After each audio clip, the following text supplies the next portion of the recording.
You're watching Global Trade This Week with Pete Mento and Doug Draper.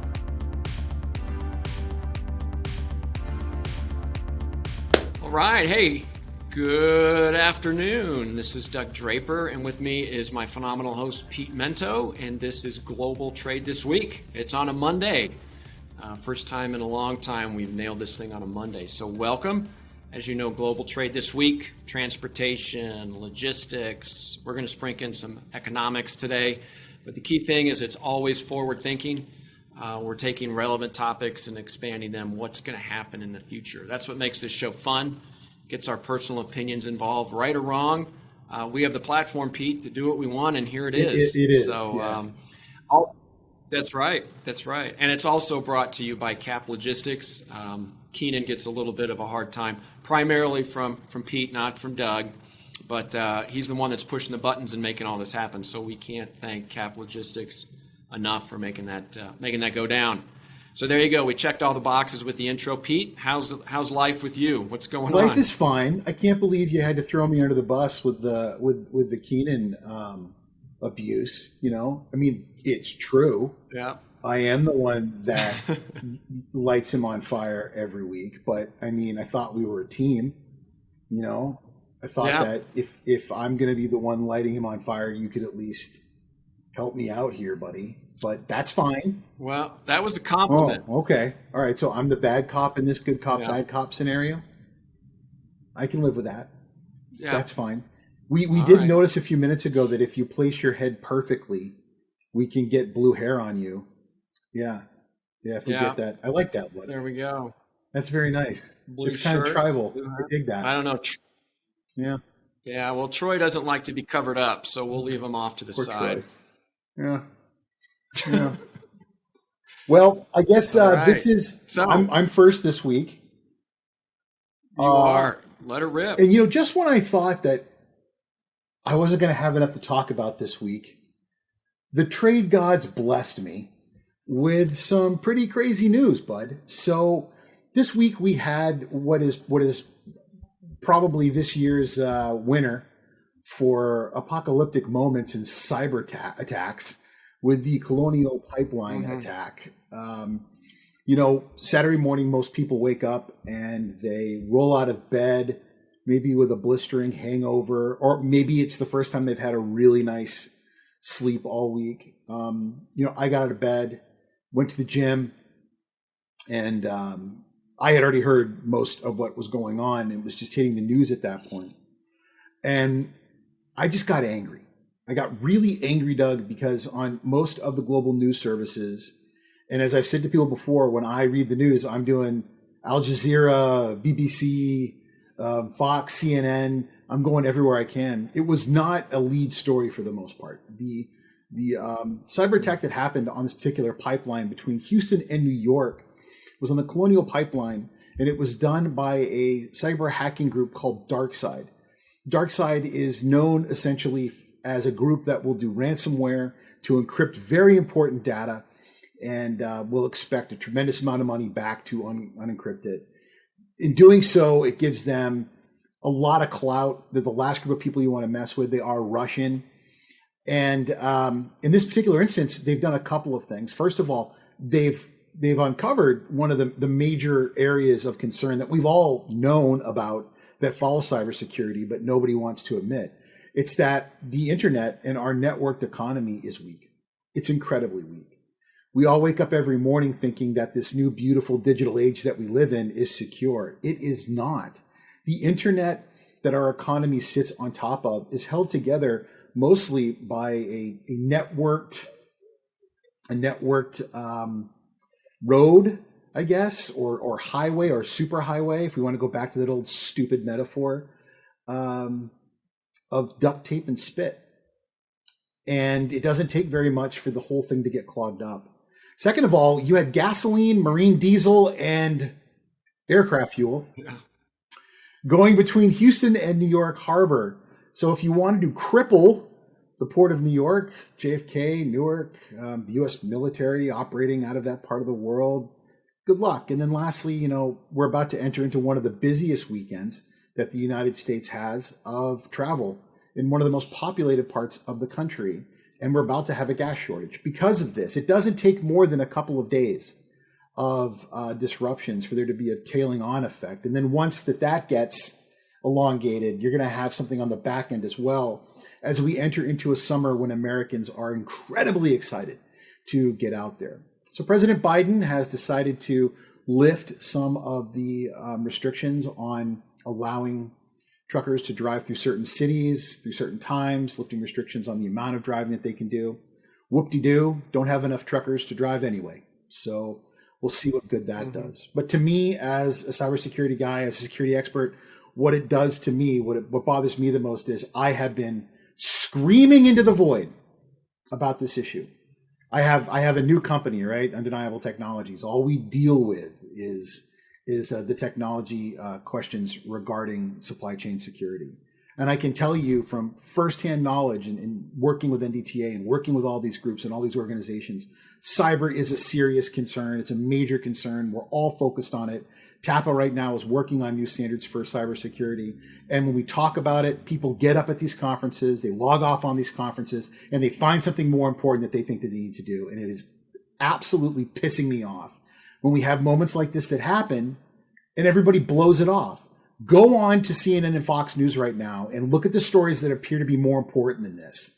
It's Elon Musk talking about a fake currency, which is basically an economics joke with a fake meme dog on it, with a currency that's basically just a way for someone to try to take real currency out of your pocket.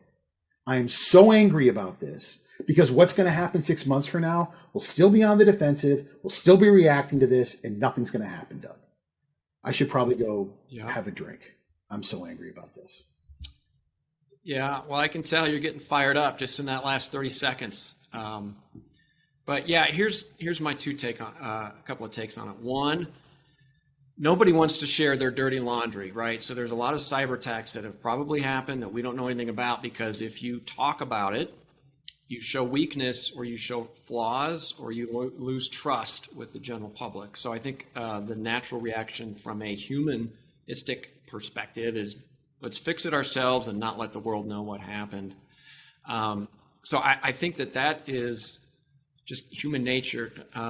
Number two, it's not tangible, right? Stealing data, I think people have a hard time, just like people have a hard time wrapping their head around cyber currency and what it means and how it's used. I think it's nothing tangible. They're not stealing anything tangible, so that's hard. And then as far as what are we going to do about it, I appreciate the fact that the government wants to come in and do some stuff, but it's hard. I mean, can you legislate crafty cyber criminals, right? Because everybody and every company is going to react a little bit differently. And at some point, some company is going to say, it's worth paying the money to get my company and my world back working. And then that's going to open up everything. That's going to be the wrong thing, and you can't legislate crafty cyber communities. So there's a couple things out there, but I would agree 100% that we're going to be on the defensive. It's hard to quantify what this means because it's not tangible. And if we try to legislate it, by the time it goes through the process, the cyber criminals are going to, be on to the next thing. So it's a real sticking point as your passion shows. Well, this is the same thing as when you deal with counterfeits. It's like playing whack-a-mole. You beat down one person who's messing with cybersecurity, one's going to pop up somewhere. The answer to all of this, Doug, it really comes down to legislation towards innovation. Deciding to put billions of dollars into research. If we can come up with mobilizing a vaccine for coronavirus in basically 9 months, we can find a way to more intelligently deal with this. And it's going to take an act of Congress, and it's going to take people being serious. Because as soon as they decide to hack into one of these major banks, you're going to see an economic collapse. Anyway, before I get too angry, let's move on to your first topic. Yeah. All right. So my topic is more along the lines of mergers and acquisitions. I don't know if SPACs are going to come into play, special purpose acquisition companies, but my point on this topic is that there's going to be a lot of acquisitions, mergers in 2021. And I say that for a couple of reasons. One, if you just look at all the major transportation modes and you look at earnings in the second half of 2020 and projections for Q1, every single mode of transportation is going nuts, right? You look at the ocean freight and Maersk and CMA and Zim and Yang Ming, terms like blockbuster quarter 1, most profitable ever, profits are soaring. So they're crushing it, right? Then you look at the air freight, earnings are up, robust Q4. I think the air freight's going to have a little bit of a blip because some of that explosion was reactionary because of the dramatic supply chain interruptions over the holiday season. Ground, Uber has more bookings than ever. Landstar's crushing it. Year over year growth up 14%. All these statistics and numbers. The one piece that's a little unique is rail. They're seeing a recovery from what I've read, but it's slow and steady, right? It's like a train. It takes a while for it to get going, but once it gets going, it's hard to stop. So I think the commodity nature of what the rail services, I think some of that renaissance will come in the second half. But basically, you're going to see all of these companies that are doing so well that money is going to start pouring in. Other companies are going to say they're making a ton of money. People are going to chase where the money is, the bottom line. Companies will chase it. So as steamship lines start making a ton of money, they look at the industry not slowing down, is that you're going to have a lot of money that's going to come in. It's going to come from the outside. But at the same time, there's going to be some strategic vertical integrations where logistics companies are going to buy other logistics companies. And on a smaller perspective, and these are the ones you really don't hear about a whole lot, is the aging workforce and the baby boomers. There's a lot of companies out there, small, medium-sized, where they've been very successful, and the ownership is ready to retire and shut it down, and the family members maybe want nothing to do with it because it's an unsexy industry, and their retirement is in the business, and they got to sell it so they can take their money and reap the benefits of what they developed and grew over the years. So you're going to see a lot of low-hanging fruit with baby boomers' businesses being acquired on the smaller level. You're going to see some outside money coming in and saying, hey, this is an industry we haven't seen before, and they've been crushing it for the last year. And then you're going to have some other kind of vertical integration. So these companies that provide warehouse services may now want to provide final mile delivery services, or a non-freight forwarder wants to purchase a freight forwarder. So my point in this one, Pete, is the M&A activity in 2021 is going to be pretty explosive. I agree. I couldn't agree with you more. I think anytime that we see the sort of profits that we're seeing and also the cash reserves that many of these companies have, the shareholders are going to say, you got to do something with this money. You either need to give it back to us in dividends or, stock buybacks, whatever, but you need to do something with this cash.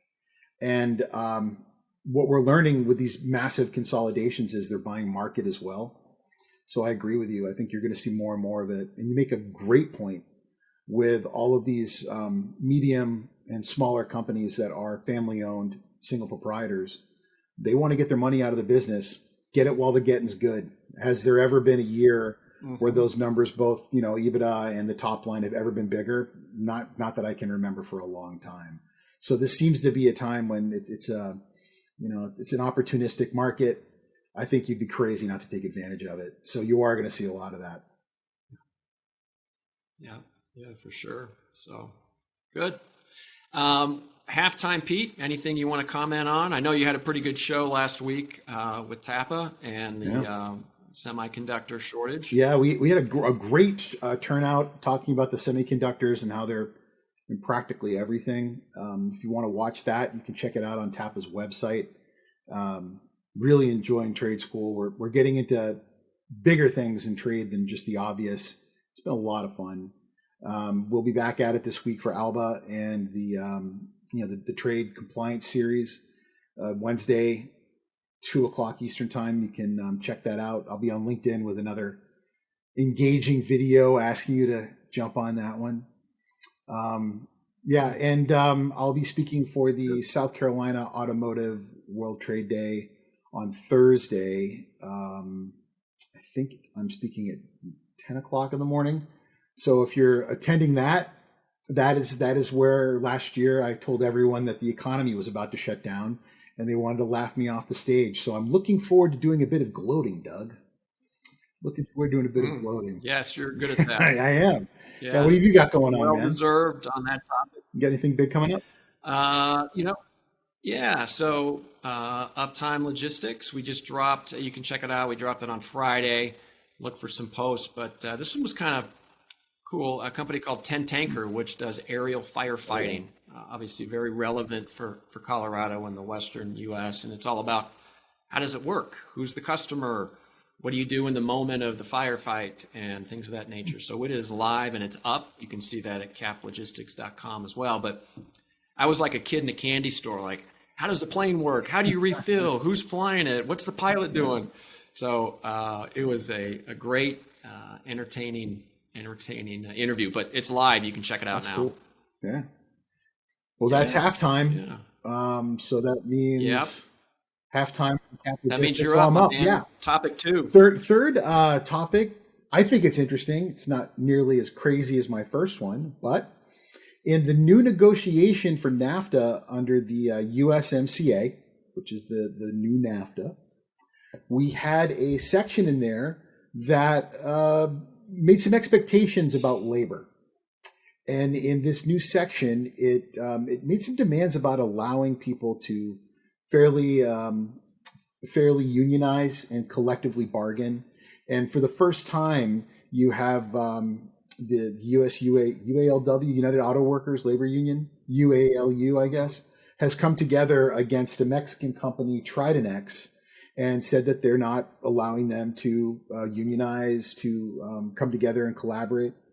So they're testing it for the first time, and this is a pretty big deal because we've never seen it done before. And the way that it's been written into the agreement, it's actually fast tracked. So they're using the fast track part of this as well.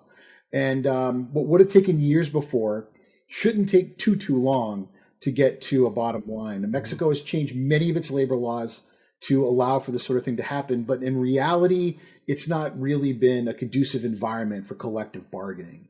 If it turns out that the panel of people who review the case end up agreeing with this assumption, the way it'll work out is they could face fines and penalties. And if they don't change, they could actually have their goods denied entry into the United States. So it is a big deal. Mm-hmm. It can set the precedent for how this goes moving forward. And people in Canada and the U.S. are watching it very closely, but automotive parts manufacturers in Mexico are watching it very closely because this could it could mark a very big change for the way that labor is treated in that automotive sector in Mexico for forever. Mm-hmm. Yeah, certainly a barometer, right? It could really impact people's approach with the supply chain challenges and the things that we've talked about with getting goods and looking for new sourcing strategies. I think this is a good barometer and gauge that if you want to move your manufacturing to Mexico, right? What does that mean? Here's an unintended consequence possibly of how things are going, and then we'll see. We'll see how NAFTA reacts because, like you said, there is a section in there that specifically addresses this. So let's see how it's going to be implemented, and we'll go from there. But I think a lot of people that have a serious interest in reshoring and moving some production to Mexico are going to be taking note. Yes, sir. All right, take us home, Doug. All right, so let's just cut to the chase on this one, and everybody talks about it, but it's related to rate increases, and I think they are dead ahead. It's not temporary. They're here to stay, and I think part of that is going to be hidden. Instead of saying rate increase, I think you're going to hear terms like fee, assessment, to get away from it. It's a little bit justified to say, hey, Pete, hey, man, things have been crazy, and I need to raise your rates just for this section of time or this period. I think we've seen that with peak season surcharges, which are now the majority of the year related to ocean freight and bunker adjustments and all these adjustments that they're taking advantage of the current state of the logistics world. So these aren't temporary. These are going to continue to grow. And really I think I've made mention, or I don't think, I know I've made mention of the whole concept of the roaring 20s. There is demand to consume services, experiences, stuff, tangible. And people are hungry for that, and they're going to overlook a slight increase in cost. So what's going to happen? Hey, if it costs me more money as the manufacturer or the importer, I'll just pass it on to my customer, and they're probably going to accept it because they've not done anything for the last year, and we're coming out of COVID, i.e. the roaring 20s, right? I think there's still a driver shortage, which hasn't gotten a whole lot of mention in the last 6 to 9 months, but if there's not enough people to move the goods and you want to prioritize your movement, you're going to pay more money for it. Yeah. And then that goes along with the third thing is really the capacity challenges. I'm in warehousing and distribution. I was on the dock on Friday talking to a FedEx guy that was making a delivery. And I'm like, hey, how are things going with you? And he was like, this is the craziest time I've ever experienced. They're working long hours. They're getting burnt out. And it's not FedEx. I'm not saying they have bad working conditions or anything like that. It's just the nature of all trucking and all domestic transportation. So here's what that means, Pete, in my thing is there's going to be creativity in new businesses that are going to spawn from this kind of disruption. I think we'll see a lot of that in the final mile type of deliveries. But at some point, people are going to say, I can no longer accept these rate increases. And the carriers are going to say, I can no longer absorb the prices, and it is what it is. And when you're at a crossroads or a collision course, that there's going to be some new creative approaches on how people are going to address those situations.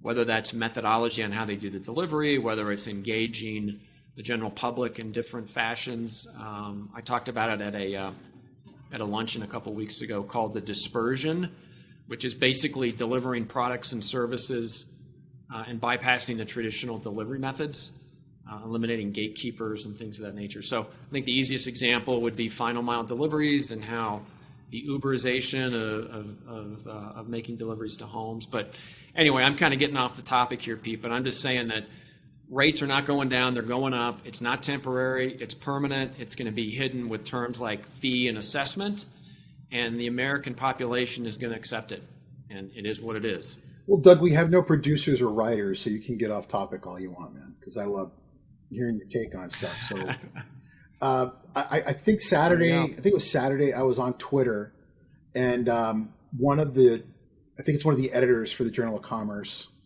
had tweeted something that I think it was GM had leased a container vessel, like leased the whole vessel. That's where we're at, man. I mean, major importers have said enough's enough, and they're leasing vessels. That's madness. So we're at that point now where people are circumventing lines because it just makes financial sense when you've got to get something that you're tired of hearing no, or missing sailings. That just seems crazy to me. I know that it's been done in the past. I just don't remember specific examples of an importer at least getting an entire vessel, of deciding that they were going to charter, stem to stern an entire box ship and move that thing across the Pacific or the Atlantic. It's crazy. Yeah. So I'm hearing, and even as you're saying all this, there's a part of my brain that's like, where we're at, it's completely logical. And then there's the other part of my brain saying, this is madness.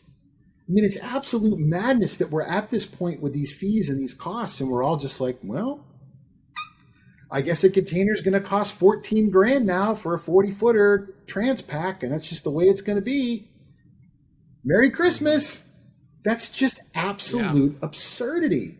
But if you get used to this, if you normalize these types of costs, it's gonna stay this way, and until you can insert more realistic forms of competitiveness, you're gonna keep this because they're doing a very good job of holding the line and not allowing any more volume to enter into it, while our need to consume continues to just go up and up and up and up and up. So I don't know what else to tell you about.